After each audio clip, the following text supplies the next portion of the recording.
ऐसा आम तौर पर सबके साथ होता है, हमारे साथ भी हुआ, आपके साथ भी होता होगा। कोई गुनाह ऐसा है ज़िंदगी का कि आप उसे छोड़ना चाहते हो। रोज़ आप सोचते हो कि इंशाअल्लाह इंशाअल्लाह मैं कल से ये गुनाह नहीं करूँगा या करूँगी, लेकिन फिर वो गुनाह आपसे हो जाता है। आप तौबा करते हो, सिलातुत तौबा पढ़ते हो, इस्तग़फ़ार करते हो, लेकिन फिर से वो गुनाह आपसे सरज़द हो जाता है। तो फिर ना कहीं आपके दिल में एहसास शर्मिंदगी पैदा होता है कि कब तक मैं अल्लाह ताला से तौबा करूँ। अब तो मुझे अल्लाह ताला के सामने जाते हुए शर्म आ रही है, लेकिन ये गुनाह है कि मेरा पीछा ही नहीं छोड़ता, मुझसे ये गुनाह नहीं छूट रहा। तो अगर आप ये सोचकर तौबा करना छोड़ देते हो, तो मुस्नद अहमद की ये हदीस जानकर आप दोबारा से मोटिवेट होगे कि ये सिस्टम सिर्फ आपके साथ नहीं है, ये होता है, ये इंसानी फितरत है। इसीलिए इस पर ये हदीस भी है कि हुजूर सल्लल्लाहु अलैहि वसल्लम फरमाते हैं, इब्लीस ने कहा, ए रब मुझे तेरी इज्जत की कसम, मैं बनी आदम को उनके आखिरी दम तक बहकाता रहूंगा। अल्लाह ताला ने फरमाया, मुझे भी मेरे जलाल और मेरी इज्जत की कसम, जब तक वो मुझसे बख्शिश मांगते रहेंगे मैं भी उन्हें बख्शता ही रहूंगा। मुस्नद बाजार में है कि एक शख्स ने हुजूर सल्लल्लाहु अलैहि वसल्लम से कहा, मुझसे गुनाह हो गया। आप सल्लल्लाहु अलैहि वसल्लम ने फरमाया, तौबा कर ले। उसने कहा, मैंने तौबा की, फिर गुनाह हो गया। फरमाया, फिर तौबा कर ले। उसने कहा, मुझसे फिर गुनाह हो गया। आप सल्लल्लाहु अलैहि वसल्लम ने फरमाया, फिर अस्तगफार कर। उसने कहा, मुझसे और गुनाह हुआ। फरमाया, अस्तगफार किए जा यहाँ तक कि शैतान थक जाए। अस्तगफार की बरकत ये है कि एक न एक दिन वो गुनाह आपसे छूट ही जाएगा। अगर आप सच्चे दिल से तौबा कर रहे हो पर नफ्स की मजबूरी में वो गुनाह बार बार आपसे सरजद हो रहा है, तो भी आपको अस्तगफार करना नहीं छोड़ना। फिर फरमाया, गुनाह को बख्शना अल्लाह ही के इख्तियार में है। मुस्नद अहमद में है कि एक कैदी रसूलुल्लाह सल्लल्लाहु अलैहि वसल्लम के पास आया, कहने लगा, या अल्लाह मैं तेरी तरफ तौबा करता हूँ, मोहम्मद की तरफ तौबा नहीं करता, यानी ए अल्लाह मैं तेरी ही बख्शिश चाहता हूँ। आपने फरमाया, इसने हकदार को पहुंचा दिया। यानी वो जो तौबा के बाद सुकून मिलना है ना, वो तभी मिलना है जब आप अल्लाह ताला के सामने अस्तगफार करते हो, गिड़गिड़ाते हो तौबा के लिए। ये सिफत ही है तौबा की कि अल्लाह ताला के सामने करोगे तो ही वो सुकून हासिल होगा, उस गुनाह से छुटकारा आपको मिलेगा। अल्लाह ताला के सिवा कोई और गुनाहों को बख्श नहीं सकता। इस चीज़ में बहुत गहरी बात छिपी है कि वो अल्लाह ताला की ज़ात ही है, जो माफ़ कर दे तो दिल को सुकून आ जाता है। अच्छा, कुछ लोग ना गुनाहों पर अड़े रहते हैं, मतलब उसको जवाब पेश करते हैं कि हम तो ये चीज़ इसलिए कर रहे हैं, क्या करें, हमारे सामने ऐसी मजबूरी आ गई। मिसाल के तौर पर हम ब्याज का काम इसलिए कर रहे हैं कि ज़रूरत इतनी थी, कोई और तरीका नहीं था, लिहाजा हम ब्याज लेने पर आमादा हो गए।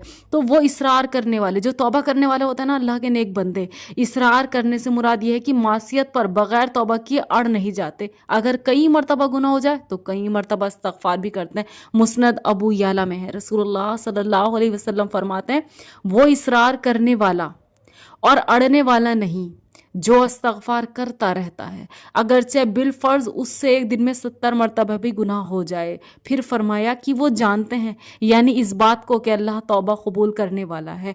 जैसे और जगह है सूरह तौबा की आयत नंबर 104, क्या ये नहीं जानते कि अल्लाह ताला अपने बंदों की तौबा कबूल फरमाता है। सूरह निसा की आयत नंबर 110, जो शख्स कोई बुरा काम कर ले या गुनाह करके अपनी जान पर जुल्म करे, फिर अल्लाह ताला से बख्शिश तलब करे, तो वो देख लेगा कि अल्लाह अज़्ज़ो वजल बख्शिश करने वाला मेहरबान है। मुस्नद अहमद में है, रसूलुल्लाह सल्लल्लाहु अलैहि वसल्लम ने मिंबर पर बयान फरमाया, लोगों तुम औरों पर रहम करो, अल्लाह तुम पर रहम करेगा। लोगों तुम दूसरों की खताएं मुआफ करो, अल्लाह ताला तुम्हारे गुनाहों को बख्शेगा। बातें बनाने वालों, गुनाह पर जम जाने वालों के लिए हलाकत है। फिर फरमाया, उन कामों के बदले उनकी जजा मगफरत है और तरह तरह की बहती नहरों वाली जन्नत है, जिसमें वो हमेशा रहेंगे। ये बड़े अच्छे अमाल हैं। फर्स्ट थिंग, अगर आपको ये पता चल जाए कि मैं लोगों को मुआफ़ करूंगा तो अल्लाह ताला मुझे मुआफ़ कर देंगे, आपके लिए मुआफ़ करना आसान हो जाएगा। आपके लिए मुआफ़ी के बदले यही चीज़ काफ़ी होगी कि अल्लाह ताला मुझे माफ़ कर दे, इसके बदले और मुझे क्या चाहिए, लेट मी फॉरगिव एनीवन, चलो मैं सबको माफ़ कर देता हूँ। ये चीज़ आपके लिए आसान हो जाएगी, आपका दिल और दिमाग हल्का हो जाएगा। सेकेंड थिंग, जिस चीज़ ने मुझे इस बात का यकीन दिला दिया कि ये दीन फितरत है, इस्लाम दीन फितरत है, वो यही थी कि बहुत बार गुनाह के बाद भी अल्लाह ताला कह रहे आजा आजा, मैं बख्श दूंगा, माफ़ी मांग मैं बख्श दूंगा, इस्तगफार कर मैं बख्श दूंगा। क्योंकि ऐसा होता है, बहुत से गुनाह ऐसे होते हैं कि हम बहुत ज़्यादा चाहते हैं कि इसे छोड़ दें, फिर भी वो हमारी जान नहीं छोड़ता, हम उससे बच नहीं पाते। उसके बाद हम रोते हैं, इस्तगफार करते हैं, तौबा करते हैं, और वो शर्मिंदगी वाला रोना होता है कि अल्लाह ताला क्या करेंगे, छूट नहीं रहा। जब ये हदीस पढ़ी तो पता चला یہ دین فطرت ہے. انسان اتنے گناہ کے باوجود بھی چاہتا ہے کہ کوئی اسے سینے سے لگا لے, اس سے کہے کہ تم نے یہ غلطی نہیں کی, تم سے یہ گناہ نہیں ہوا.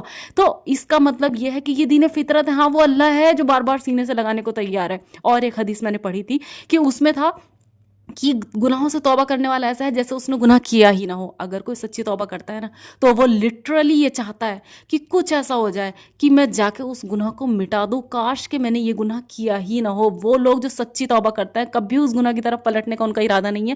وہ چاہتے ہیں جو کیا میرا گناہ وہ ایسا مٹ جائے کہ میں نے کیا نہ ہو. لہٰذا اس حدیث نے مجھے یقین دلایا کہ یہ اسلام دین فطرت ہے, کیونکہ جو حدیث وعدہ کر رہی ہے وہی ایک توبہ کرنے والا چاہتا ہے, وہی اس کا نفس چاہتا ہے, وہ دل و جان سے چاہتا ہے. کوئی تو جو اس کو ایسا پاک کر دے کہ جیسے اس نے وہ گناہ کیا ہی نہ ہو.